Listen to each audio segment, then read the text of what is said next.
Talent equals yearning plus input plus deliberate practice sustained over time. Now let's break those down and see what each of them represent. Talent equals yearning.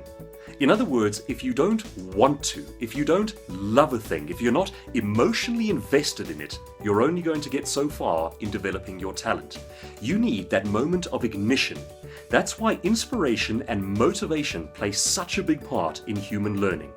Once the yearning is there, we can progress on to the next thing. And the next thing is input. With all the yearning in the world, with all the desire to be good at something, if you don't have specific knowledge and specific how-to ideas, you can only get so far. Your yearning will fizzle and fade. Now, input comes in two forms, and one is more powerful than the other. The first one, and it's still good, is self-gleaned input. In other words, anything that you read about a topic. The second and more effective form of input is personal coaching. Someone who knows better than you do, or knows you better than you do, showing you how step by step. So, talent equals yearning plus input plus deliberate practice. Now, deliberate practice is different to generic practice. You've probably heard the equation that it takes 10,000 hours to become masterful at something. Well, it's true, but now here's the key differentiator. You can spend 10 years or 10,000 hours playing golf and never get any better. In fact, you can actually get slightly worse. Here's what's missing. A person who goes and plays golf every Saturday is doing practice. But a person who puts the ball into the bunker and spends an hour, 2 hours, 3 hours just learning how to get a ball out of a bunker, that person is doing deliberate practice. Deliberate practice is the art of breaking a thing down into chunks and getting good at each chunk in turn. That's why most people fear public speaking and never get good at it.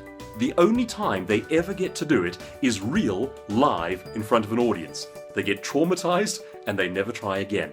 Talent equals yearning, the desire, plus input, reading and coaching, plus deliberate practice, which is hard. You break it down into chunks, sustained over time. Now, often we look at that 10,000 hour requirement and it's daunting. Folks, I'd like you to remember this. 10,000 hours can make you world class at something.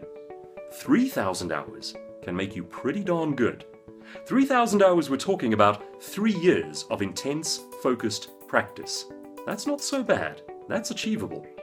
And of course, this formula applies to absolutely everything. You can use it to learn to play an instrument. You can use it to learn a language. You can use it to learn sales techniques, leadership techniques, public speaking, certain patterns of thinking. Have you ever said that you're not creative? Well, how about putting in your 10,000 hours? And that's the formula for talent. I believe it is the most important equation we've discovered in the last century, and I want us to start teaching it. Let's spread the word.